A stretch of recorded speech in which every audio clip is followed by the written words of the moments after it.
Hey, what's up guys, and welcome back to askNK. Today we have some impressive, incredible news. So the guys at Anima XYZ, they've gone ahead to actually show up an upcoming line of 3D scans that they are calling the 4D character assets.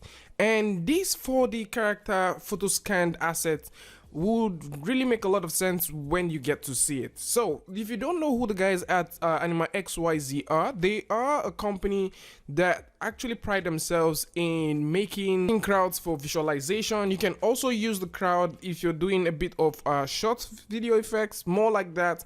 Yeah, so if you want to create those kind of crowd looking things, and you're working with either 3D Studio Max, Cinema 4D, or Unreal, you will be able to actually have a plugin that will get these things running from Anima XYZ directly from the software itself into these third-party apps.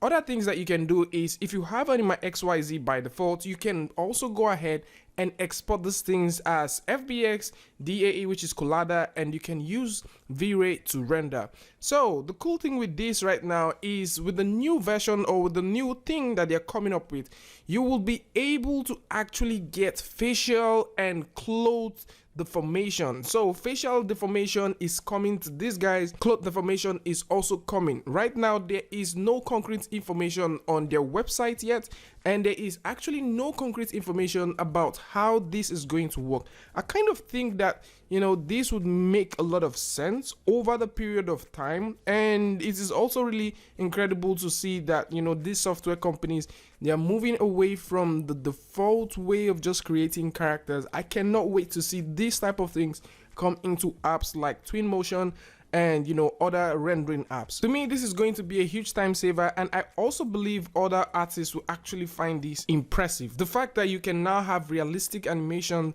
directly in your architectural rendering stuff, and the fact that you can now have facial deformation, it's going to bring more life, or it's going to breathe more life into your project. The way this character deforms actually reminds me of the free characters that are available at Render People. So we've already covered that before. If you want to get free characters that you don't need a software, you don't need a plugin, link to that is going to be in the description, so you can find that out for yourself. The guys at Render People, you can get the characters with cloth deformation, facial deformation. You can also get free rigged characters that you can use for your project, and static ones in case you just want to place them somewhere in your scene. And with the way technology is moving here and there, to me, I think this might just be the beginning of us seeing some very impressive things coming in the future. My thoughts to the guys from Anima XYZ is, it would be really cool to see an expansion of this. Although they've also said that they now have the Blender and the Lightwave plugin available, I would really love if they can expand the reach and really make these things visible and available.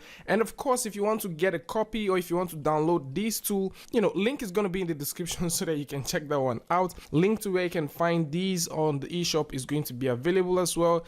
And also, you can also get to sign up so that you can get updates directly from these guys, and definitely you need to sign up to get those ones too. And yeah, that is going to be about it. Anima XYZ is coming with something very fantastic and incredible. Facial and cloth deformation is coming. And to the architectural rendering guys, the guys doing crowd simulation, I think this is actually good news, and it is a right step in a right direction. Tell me what you think about this in the comment section. I would like to know what your thoughts are. I would like to know, if you make use of the software, what is the pros and what is the cons. Tell me what you think about all of these in the comment section. And so with that said, like this video if you like it, and don't forget to turn on notification. And until I see you guys next time with a tutorial update, Free Friday, Tutorial Tuesday, tips and tricks, things like this. Peace.